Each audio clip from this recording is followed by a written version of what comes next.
Hi guys, Will here from WB Trading, and in this video we're going to help you to understand position sizing using lots. So if you're a new or even an intermediate trader, this is going to really help and really add a lot of value for you.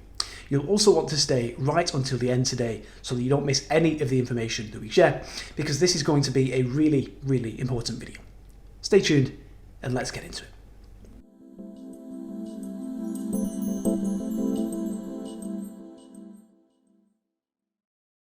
Hi guys, Will here from WB Trading and welcome back. If you are new to the channel, please do hit that subscribe button and tap the bell icon so that you don't miss any of the free content that we share with the trading community here on YouTube. So let's dive straight in. And again, in today's video, we'll be covering a topic requested by one of our much valued clients, Adam B. So Adam wrote to us recently asking for advice on the differences between lot sizes offered by various brokers regarding currency, translation and figs and so on and so forth, which we're going to lay out together in the video to hopefully solve the problem for both Adam and for all of you who've tuned in too. So understanding lot sizes is crucial because it plays a really important part in risk management, which is the foundation of successful trading. So when it comes to risk management, it's all about making sure that we correctly size each trade that we take, each position that we open, to ensure we're not trading too big of a size relative to our trading account balance. Before we go any further though, let me just ask, have you ever struggled with this? In fact, are you struggling with this at the moment, with sizing your positions correctly and so on and so forth? If you are, let us know in the comment section below the video. Pause this for just a quick second. And again, if you've ever struggled with this, let us know. We'd really love to hear from you, and I will try and reply to each comment when I'm able to too. Now, let's get started by reading the table below.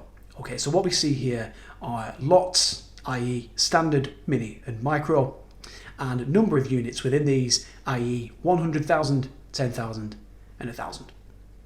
And for those of you who don't quite know this yet, a lot is a unit which measures a transaction amount. So when an order is placed on your trading platform, these orders are placed in lots. Okay.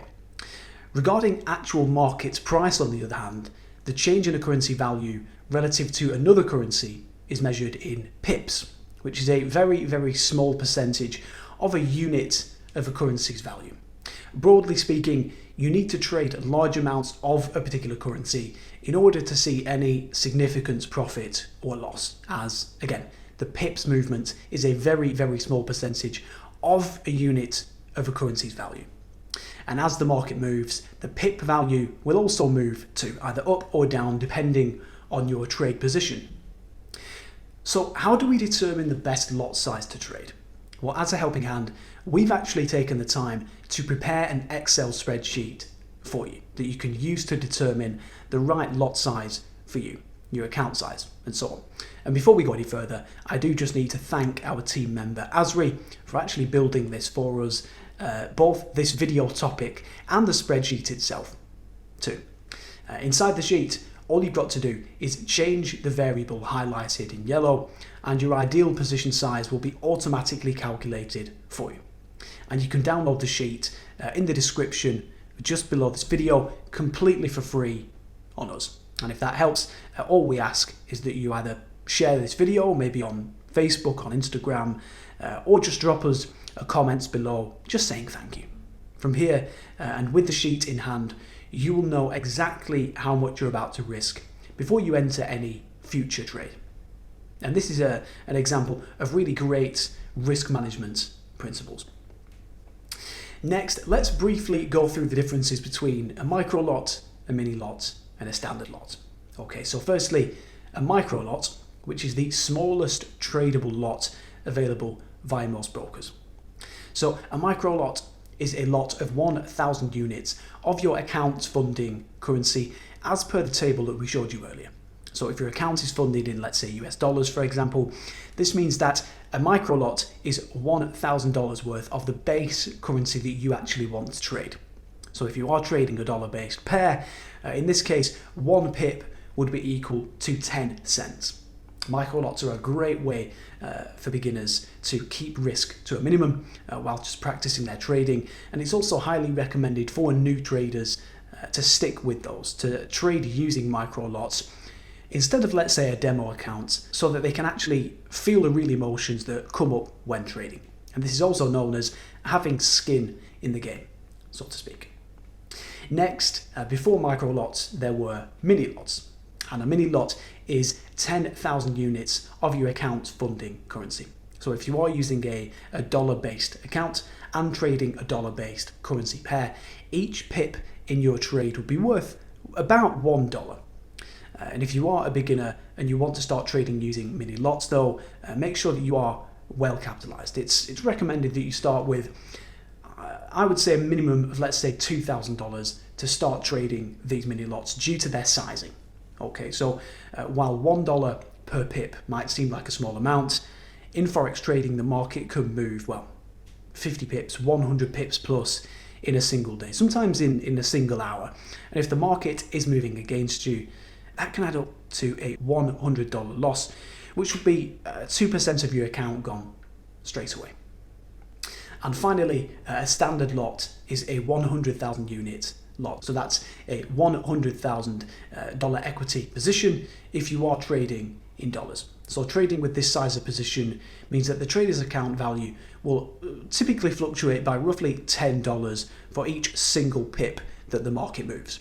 Okay, so for a trader that has, let's say, $2,000 in their account, usually the minimum required to trade a standard lot, that means that a 20 pip move can make a 10% dent in your account balance, either positive or negative. Most retail traders with small accounts, they don't trade standard lots. Most Forex traders that you come across are going to be trading either mini lots or even micro lots. And it might not feel glamorous, but keeping your lot size within reason, within relative to your account size, will help you preserve your trading capital to continue trading for the long term. And at this stage, Asri has included a source for you, which is via thebalance.com. So before we end this video today, I'd just like to share an analogy with you about lot sizes. Okay, picture this. You're about to go sailing in the Pacific Ocean and you have a choice between a small wooden boat, a fishing charter, or a cruise ship. Okay, given your budget, you can only afford a small wooden boat. What happens if you still go ahead and sail in the Pacific Ocean using this small wooden boat? Well, a quick change in the tide or a quick change in weather could easily capsize your boat and poof, you're toast, you're gone. You've sank faster than a 100-ton anchor, right? But having said that, a better decision with only a small wooden boat would be to avoid the Pacific Ocean and instead fish in a much smaller river to give you the best chances of survival and successfully pulling fish out of the water, much like we pull money out of the markets. Now, I hope that analogy helps you to understand that it's all about balance and slow and steady growth. And depending on your trading account balance, that will inform the decisions that you actually make and which lots you actually trade. Anyway, we hope that helps. And if you did enjoy the video today, please let us know in the comments section below the video. We would really love to hear from you all, and your feedback will be appreciated too. That's for sure. Anyway, we hope that's added value for you. And from me and the team here at WB Trading, trade with edge, with consistency, and we look forward to having you back here on the channel soon. Thanks, guys.